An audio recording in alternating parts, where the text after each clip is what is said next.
Joining me right now is Texas Congressman, House Rules Committee Vice Chairman, and House Energy and Commerce Committee member Michael Burgess. Congressman, thanks very much for being here. Just heartbreaking to hear her talk about losing her sons to fentanyl. What is being done about it? Clearly, she's describing a crisis of absolutely tragic and epic proportions. It's a tragedy in three acts. The Energy and Commerce Committee had a hearing down on the border about fentanyl. It's not our first blush with this. We've been working on this problem for years. It is getting worse because of the problems of non-enforcement of the southern border. And then you had the New York Times article this week that exposed how badly the children are being treated who are being trafficked across that border.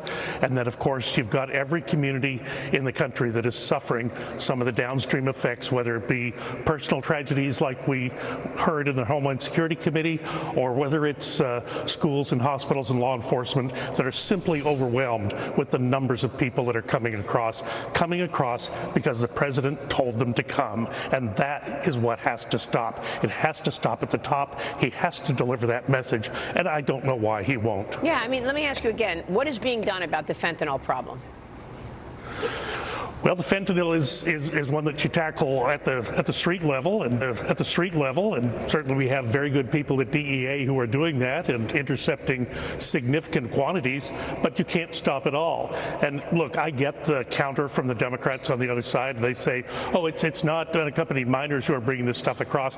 No, but because the Border Patrol stations are so overwhelmed with having to be child care workers and babysitters, they can't do their work upstream and downstream where this stuff is coming across in mammoth proportions. And yes, I'm one that does believe that China should be held accountable for this. I think they should be held accountable for the coronavirus as well. We have a chemical and biological warfare going on in our country right now. The balloons distract everyone's attention, but let's not be distracted from the fact that this is not new. This is their marathon, and they've been at it for some time.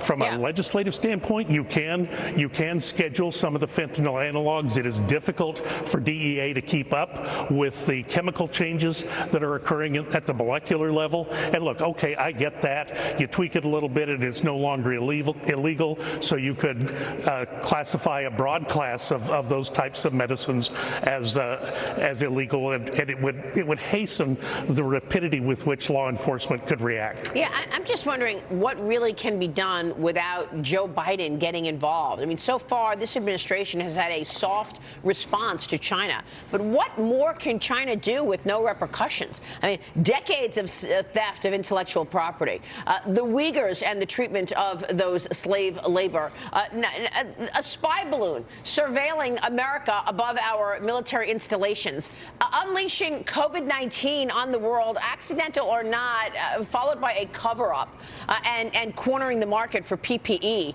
I mean, is anything going to be done to keep China and hold China to account? Can you do anything without the commander-in-chief actually taking a stand here? Yeah. Well, you do have to have the commander. The direction does need to come from the top. And the limited time that I've been allowed to talk to people in agencies, let me just tell you this, Maria, it has been in this administration. I've served with Democrats and Republicans in the White House. I've never had a White House that is just so impervious to talking to a member of Congress who might be writing their appropriations in a few months. So this is nuts, and it needs to stop. Bill Clinton, right before he was inaugurated, went on Voice of America and told Haitians not to get on boats and come to this country, even though he had invited them during the debates with George Herbert Walker Bush. And he went on the radio and said in Spanish, do not get in the boats, do not come. But look what's happening today. The Haitians are flooding into those boats into Miami. The president needs to take to the airwaves and tell the people in Haiti, in Central America, in South America, our border is not open, do not come, you will be sent home.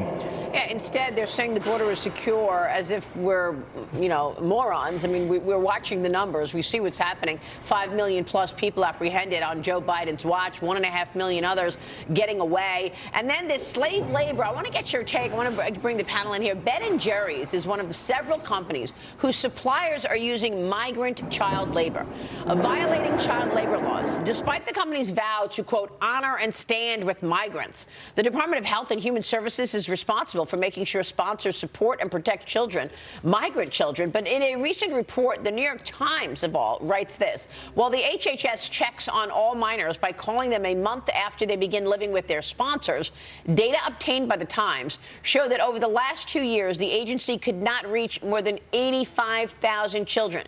Congressman, you mentioned this New York Times story. They lay it all out. And what about Ben and Jerry's? Right in the face of all of their talking points.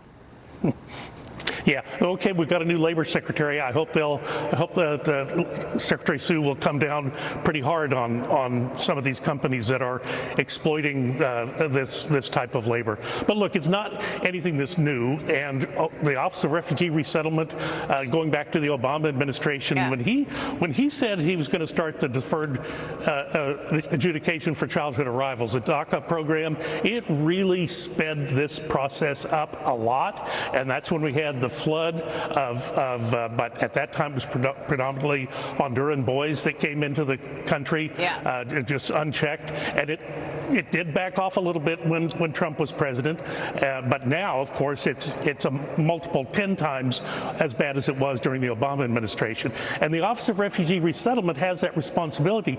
I'll tell you what, in the Obama administration, they didn't even do the phone call. They started the phone call because our committee started asking the questions: what are you doing to ensure that you haven't sent this child to a child labor situation?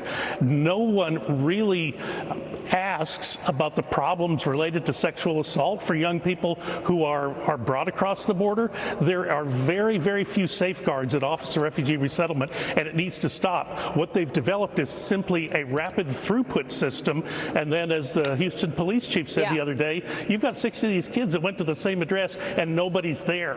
What is going on here? And this is the responsibility of Secretary Becerra and whoever is in charge of Office of Refugee Resettlement. They fired Dr. Wang a year ago because she wasn't fast enough for them.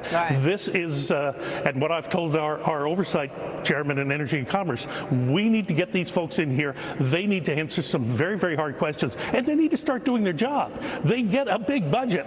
Let's use those dollars for what they're intended, and that is to, number one, protect the American people, but number two, let's put an end to this process. Well, look, Stephen Miller had the idea to use the appropriations process to actually make change, affect change, defund it, whatever it is. There are 12 appropriations bills, so we'll see how you guys handle that. Congressman, thanks very much for being here. We're watching it all. Michael Burgess in D.C. this morning. Thank you, sir.